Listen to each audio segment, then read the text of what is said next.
Hello model railroad fans, welcome to Vintage Road and Rail. In today's video, up at the train club, and I've got this Bachmann Union Pacific DD40AX locomotive, and we're going to get this sucker on the track here in a few moments and test her out. But before we do that, we're going to take a closer look at what's in the package, the locomotive, and then I'll stop the video and I'll unbox these cars. I got about 50 or so in here, and we'll see how it performs out on the layout. So give me a moment to get set up over here on this tripod, and then we'll get to taking a closer look at this locomotive. All right, I'm all set up on the tripod here, and I've moved the box of cars off to the side out of our way. We've got here a Bachmann DD40AX locomotive, or I've seen it's also called a DDA40X.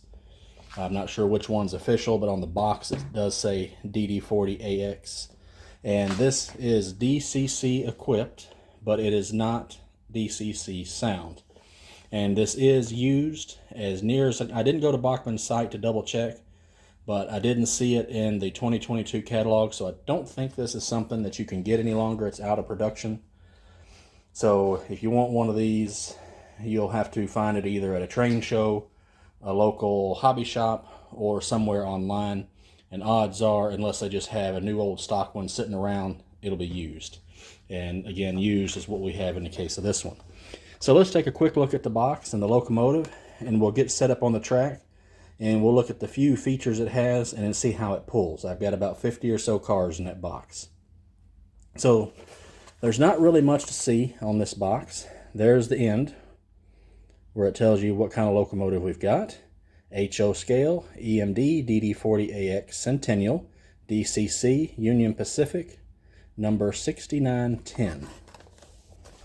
And I won't read it, but here are some of the features.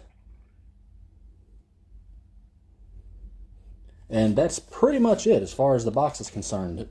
There's nothing on the other end, and the other side says the same thing. And on the back, it just talks about their DCC controller. All right, so let's get this opened up. And this has some paperwork in it. Now, I actually have two of these, but one of them is running backwards. So I have yet to take a moment to figure out why that is. But there's not a lot in the way of paperwork here, so let's just see what we have.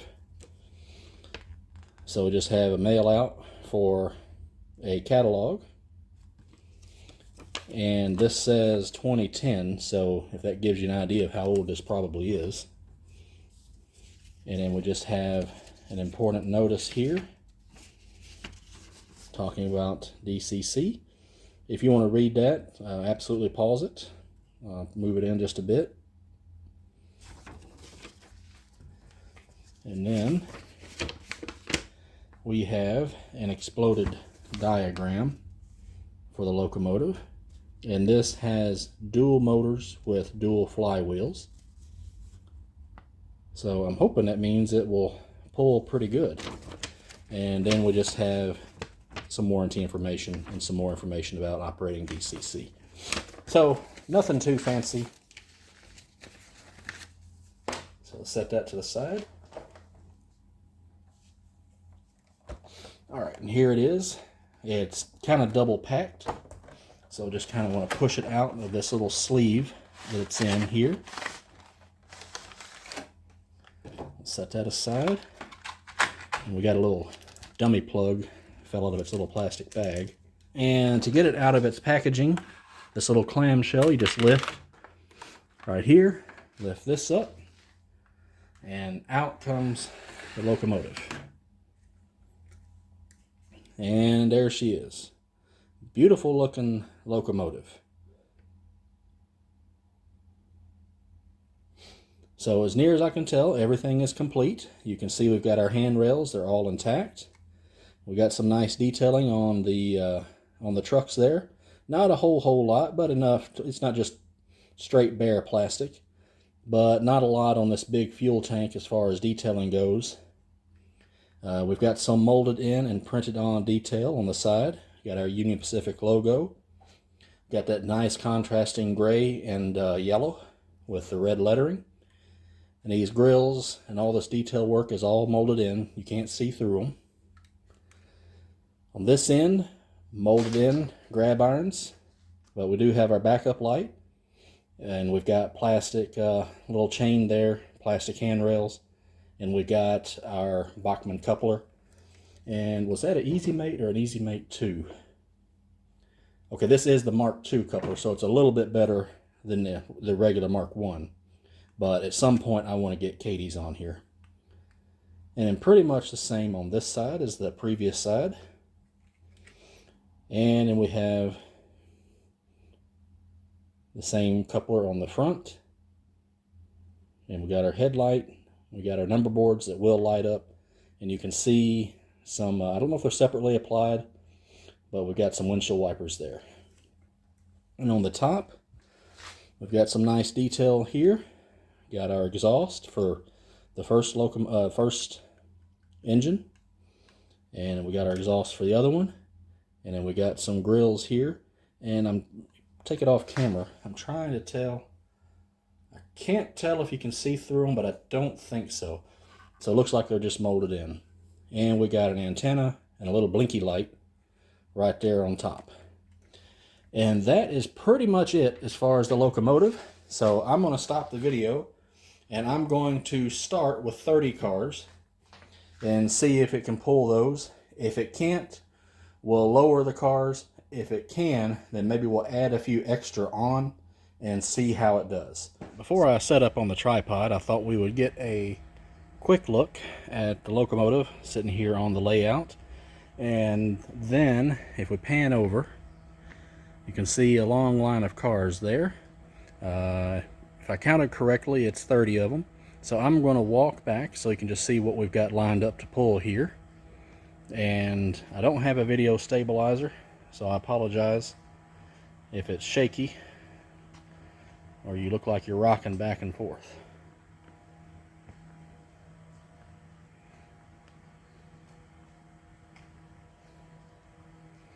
All right, that is our 30 cars. All right, and I've got a bunch more if it can pull all these. If it can't, we'll be taking some cars off. So let me get set up on the tripod. We'll take a quick look at the few locomotive features we've got, and then we'll give a pull test. We're all set up on the tripod, and we got our locomotive ready here. And I've got it set to forward. So let's first test our slow speed. Now, this locomotive is 28 speed steps, and my controller, which I'm using on a cell phone, is set to 128 speed steps. So I have to get it up to about 20 or better before it starts moving. But once it moves, I think that's kind of what we really want to see, is how slow does it go. So you can now hear that it's got power, it's buzzing. And there it goes. So hit about 13 before it started moving. But while it is cogging just a bit, or actually a fair bit, it is ever so slightly moving. So let's go, and there we go. Now we've got a good slow crawl. Now this does not have a keep alive or anything, and I have noticed in running this that it can trip up on power. Alright, so let's go ahead and hit stop. And let's hit reverse. So we're going to jump straight up to 13. And it's moving slowly. I'm going to back it down to 12, and we're still moving pretty slow, but we're cogging. So it looks like about 13 is what we get to before it gets good and smooth. So let's go ahead and hook up to the cars.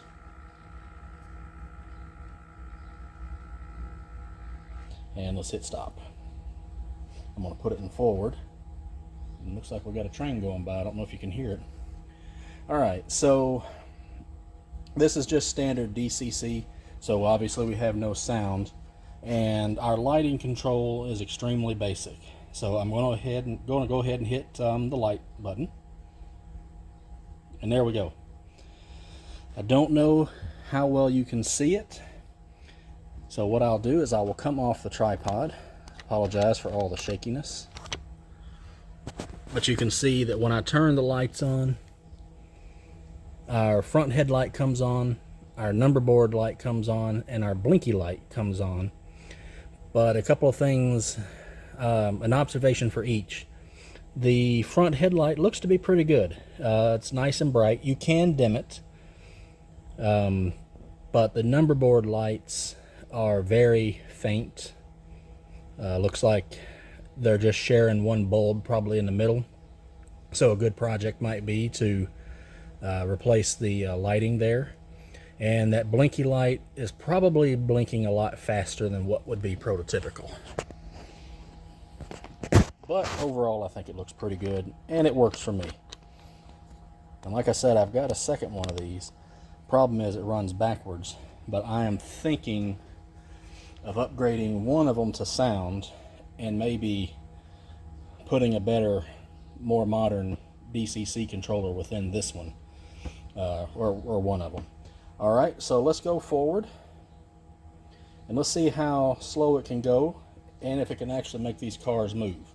One thing I failed to mention earlier is this has no traction tires, so it's relying just on the weight of the locomotive, which is pretty heavy.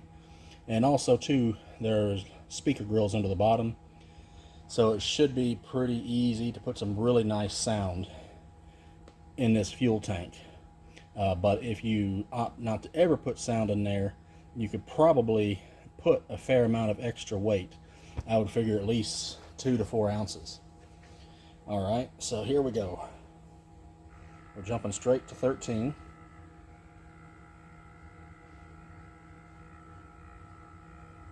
And it's moving, but I'm not sure if we're just pulling slack out of the cars.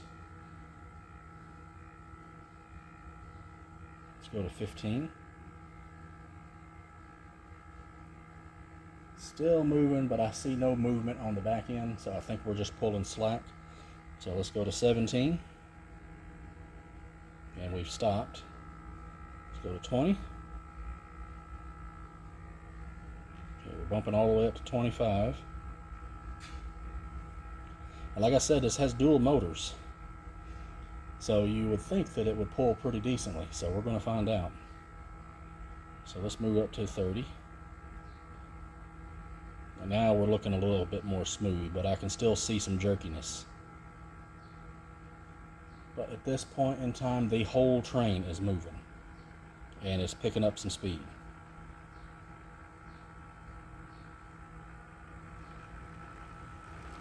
So it's actually pulling it.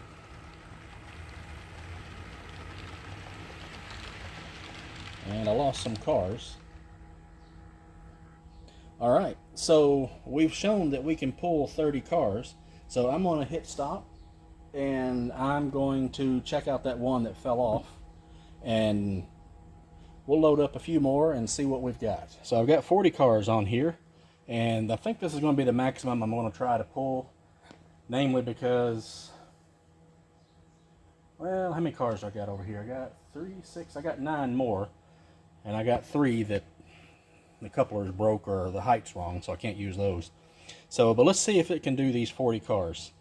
And if it starts pulling it, I'm going to let it pull the whole train all the way through, and then I'll stop the video and I'll probably shorten it a good bit, and then, you know, just get some footage of it in various locations around the layout, but I'll shorten it that way those little clips won't be so long.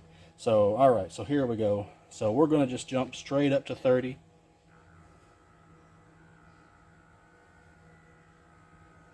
can hear it buzzing. So at 30, you can, I don't know if you can see it, but it's barely moving, cogging a good bit. So let's go to 35.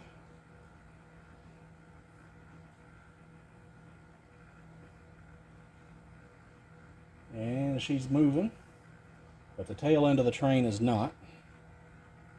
So we're going to go up to 45. And she's pulling. Alright, and I'm not detecting any wheel slip. And it's pulling at a fairly slow speed. I'm going to knock it back to 40. All right, well, that is a look and a pull test of this Union Pacific DD40AX DCC locomotive by Bachmann. I've got some more footage coming after this, but if you enjoyed taking a look at this locomotive and seeing this pull test, then make sure and hit that like button and subscribe and hit the notification bell. That way you'll be alerted as to when another video is released. All right, well, thanks for joining me here at Vintage Road and Rail. Happy model railroading, guys. Take care.